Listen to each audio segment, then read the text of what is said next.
भोलापुर गांव में भोला नाम का एक गरीब किसान रहा करता था। उसकी एक बूढ़ी माँ थी। भोला बड़ी मुश्किल से अपना और अपनी माँ का गुजर बसर किया करता था। एक दिन भोला जंगल से कुछ लकड़ियाँ लेकर अपने घर जाता है। तभी उसकी बूढ़ी माँ आंगन में चूल्हे पर रोटियां बना रही होती है। अरे माँ, बहुत जोरों की भूख लगी है, जल्दी रोटी दे दो। जंगल में लकड़ी भी अब तो नाम की ही रह गई है। मुझे तो आगे की चिंता हो रही है। अगर आगे जंगल में लकड़ी नहीं मिली तो तुम रोटियां कैसे बनाओगी? अरे मेरे बच्चे, तू चिंता मत कर, ले पहले तो रोटी खा ले। दिन भर इतनी मेहनत करता है, तू देखना मेरे बच्चे, कोई न कोई रास्ता निकल आएगा। जिसके बाद भोला खाना खाने लगता है। अगली सुबह भोला फिर से गांव के जंगल में लकड़ियां लेने निकलता है। तभी उसे रास्ते में गांव का सेठ तिजोरी लाल मिलता है। तिजोरी लाल देखने में हट्टा कट्टा आदमी था, जो अपनी धन की पोटली अपने साथ लेकर चलता था। तिजोरी लाल की एक आदत थी, वो हमेशा छींकता रहता था। अच्छी, अरे भाई, एक तो मेरा ये जुकाम कभी ठीक नहीं होता। अच्छी, अब भोला सुबह सुबह कहाँ से सैर सपाटे पर निकल आया भैया? अरे सेठ जी, जंगल में बस लकड़ियाँ ही लेने जा रहा था। अब आप तो जानते ही हैं, मुझ गरीब के घर तो चूल्हा ही जलता है। आपको कभी जरूरत पड़े तो बताइएगा। हाँ हाँ भोला, अच्छी, तुम अगर जंगल जा ही रहे हो तो मेरे भाई के लिए भी ला देना कुछ लकड़ियाँ। अब सर्दियाँ भी तो बढ़ गई हैं, आग जलाने के काम आएंगी। अच्छी, क्या पता मेरा जुकाम भी ठीक हो जाए। जी सेठ जी, मैं लकड़ियाँ आपके घर ले आऊंगा, आप बिल्कुल चिंता मत कीजिए। भोला जंगल जाता है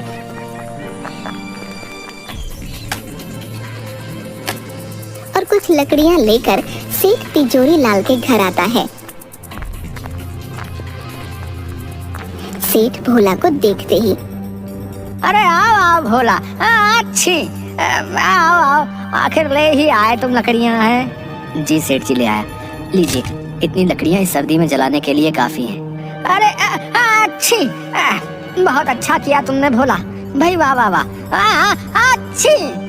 सेठ जी, मेरी माली हालत तो आप जानते ही हैं। अब तो घर में भी अन्न का एक दाना नहीं बचा।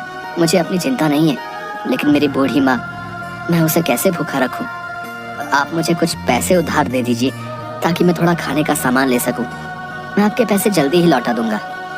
अच्छी, अरे भोला, मैं जानता हूँ तुम एक ईमानदार आदमी हो, लेकिन भाई तुम्हारी माली हालत भी अब किसी से छुपी है भला?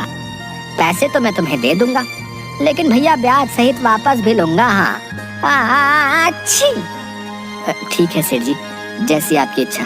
अभी तो मुझे पैसों की बहुत जरूरत है, आप मुझे पैसे दे दीजिए। जिसके बाद सेठ भोला को कुछ पैसे देता है। भोला वो पैसे लेकर अपने घर आता है। अरे क्या हुआ बेटा, कहाँ रह गया था? कब से तेरी राह देख रही थी मैं। भोला अपनी माँ को सारी बात बताता है। अब तुम ही बताओ माँ, मैं क्या करता? घर में तो कुछ भी खाने को नहीं था, इसलिए मैंने सेठ तिजोरी लाल से कुछ पैसे उधार ले लिए। अब इन पैसों से मैं तुम्हारे लिए कुछ खाने को ले आऊंगा। अरे बेटा, तेरे पिताजी आज जिंदा होते तो हमें ये दिन नहीं देखना पड़ता। तेरे पिताजी इसी गांव में समोसे बनाकर बेचा करते थे। पूरे गांव में उन जैसे समोसे कोई नहीं बना सकता था। उनके बनाए समोसे इतने स्वादिष्ट होते थे कि सभी गांव वाले उंगलियां चाटते रह जाते थे। हाँ, क्या सच में माँ, पिताजी ऐसे स्वादिष्ट समोसे बनाया करते थे? बेटा, तू एक काम क्यों नहीं करता? सेठ तिजोरी लाल ने जो तुझे पैसे दिए हैं, तो इन्हीं से समोसे बनाने का सामान लिया और समोसे बनाकर बेचने का काम शुरू कर दे। ऐसे तेरे पास कुछ पैसे भी आ जाएंगे, जिसके बाद तू सेठ तिजोरी लाल के पैसे भी लौटा देना। हाँ माँ, ये तो तुमने बिल्कुल सही कहा, मैं ऐसा ही करूँगा। तुम देखना माँ, मैं बहुत मेहनत और लगन से समोसे बनाऊंगा, फिर पिताजी की तरह मेरा भी इस गांव में खूब नाम होगा। भोला की माँ भोला की बात पर अपना सिर हाँ में हिलाती है। तभी भोला तिजोरी लाल के दिए पैसे से समोसे बनाने का सामान ले आता है और समोसे बनाने लगता है। उसकी बूढ़ी माँ भी भोला की समोसे बनाने में मदद करती है। थोड़ी देर बाद सारे समोसे बनकर तैयार हो जाते हैं। देखो माँ, कितने सारे समोसे बन गए हैं। अच्छा, अब मैं इन्हें लेकर गांव के बाजार में चलता हूँ। अच्छा ठीक है बेटा। जिसके बाद भोला समोसे लेकर गांव के बाजार में जाता है और वहीं बाजार में अपने समोसे लेकर खड़ा हो जाता है और जोर जोर से आवाज लगाने लगता है। अरे भाई, ये कौन मेरे ठेले के सामने चिल्ला रहा भैया? अच्छा, ये तो भोला है। इसकी इतनी हिम्मत, मेरे ही समोसे के ठेले के सामने अपने बेस्वाद समोसे लेकर आ गया। ये तूने अच्छा नहीं किया भोला, मैं तुझे यहाँ अपने सामने टिकने ही नहीं दूंगा, बता देता हूँ। हाँ, मेरे प्यारे गांव वालों, गर्मा गर्म समोसे खाओगे तो इधर आओ भोला के पास। अरे आओ आओ। गांव के दो आदमी भोला के पास आते हैं। अरे ओ भोला, क्या अब तू भी समोसे बेचेगा है? तुझे आते भी है समोसे बनाने? तू जाकर जंगल में लकड़ियां ही चुन, ये समोसे बनाना तेरे बस की बात नहीं है भैया। अरे ठीक है, अरे भाई अब इस भोला के समोसे खाकर तो देखें जरा, आखिर कैसे बनाए भैया। अरे लाओ भैया, खिलाओ तो सही अपने जरा समोसे। अरे हाँ हाँ भाइयों, अभी खिलाता हूँ, तनिक खा के बताइए कैसे लगे भोला के समोसे। भोला उन दोनों को अपने बनाए समोसे देता है।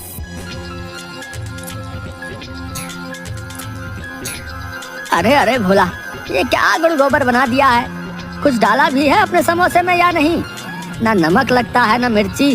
छी छी छी छी छी, सारा मुंह का स्वाद ही बिगाड़ दिया भैया। अरे भाई, ऐसे बेस्वाद और खराब समोसे तो हमने कभी नहीं खाए भैया। क्यों भोला भाई, समोसे आते नहीं बनाने तो क्या बनाते हो बताओ?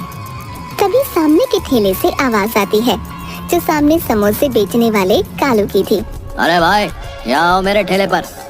अरे कहाँ आप भी इस भोला के टुच्चे से समोसे खाने लगे? यहाँ आओ मेरे भाइयों, मैंने बनाए मजेदार एक नंबर के स्वादिष्ट गर्मा गर्म समोसे।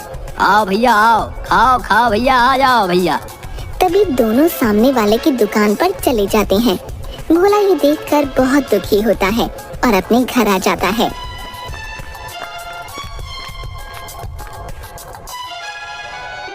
अरे आ गया तो बेटा, क्या हुआ? तेरे बनाए समोसे गांव वालों को पसंद आए या नहीं?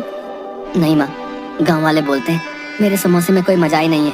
सेठ जी ने जितने भी पैसे उधार दिए थे, उनका मैं जितना समोसे बनाने का सामान आ सकता था ले आया हूँ। अब और बाकी की सामग्री मैं कहाँ से लाऊं जिससे समोसे स्वादिष्ट हो जाए?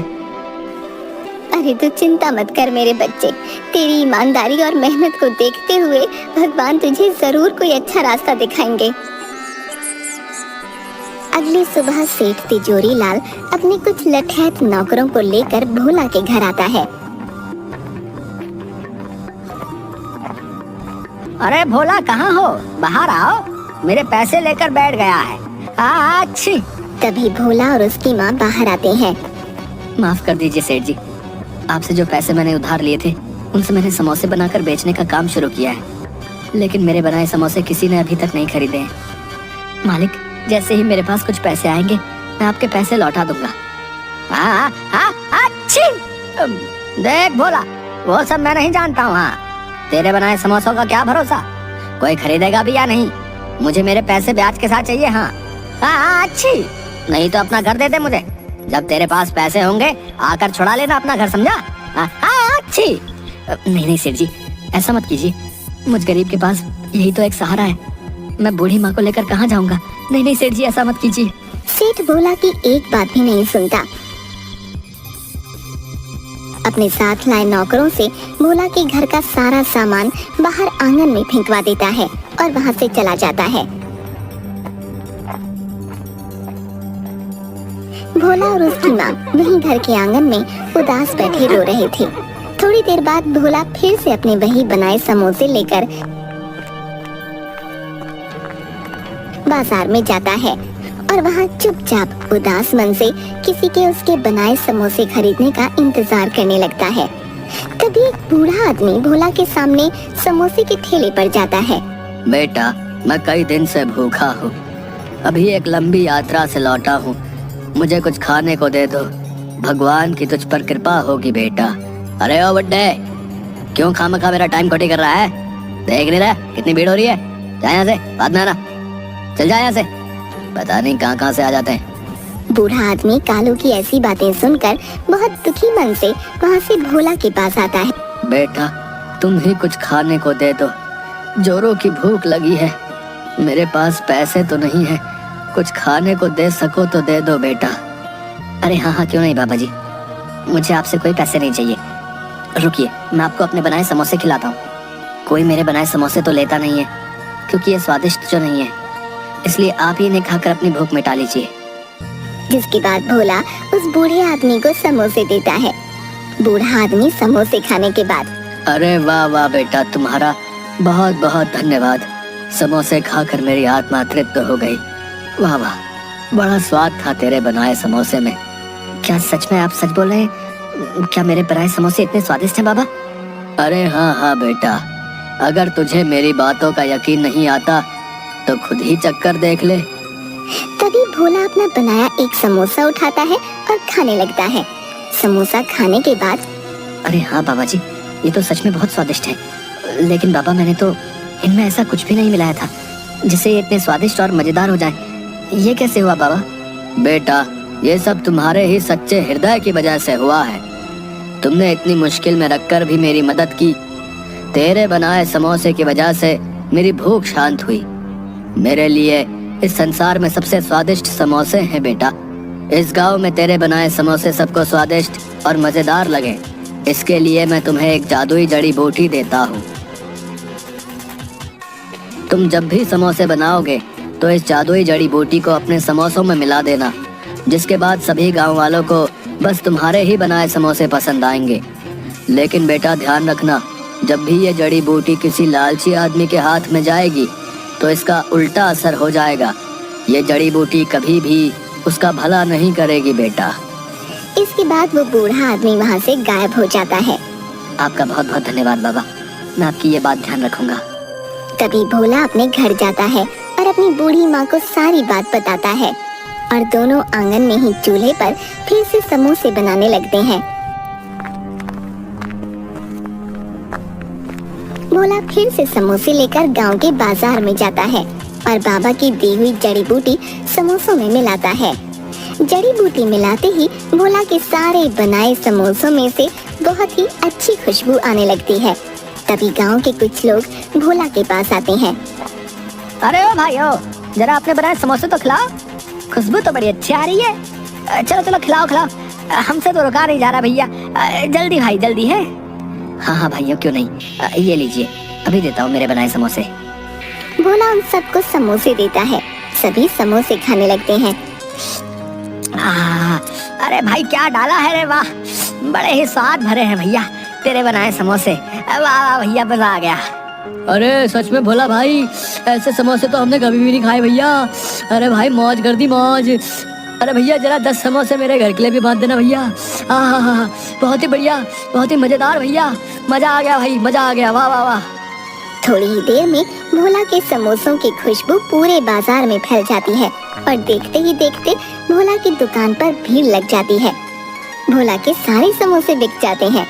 अब भोला रोज समोसे बनाता और वही बाबा की जड़ी बूटी डालता, जिसके बाद भोला के समोसे पूरे गांव में सभी लोग बड़े चाव से खाते। देखते ही देखते भोला अब अपनी बड़ी दुकान कर लेता है। सेठ जी, ये रहे आपके पैसे जो मैंने उधार लिए थे। अब आप मेरे घर को मुझे सौंप दें। हाँ अच्छू।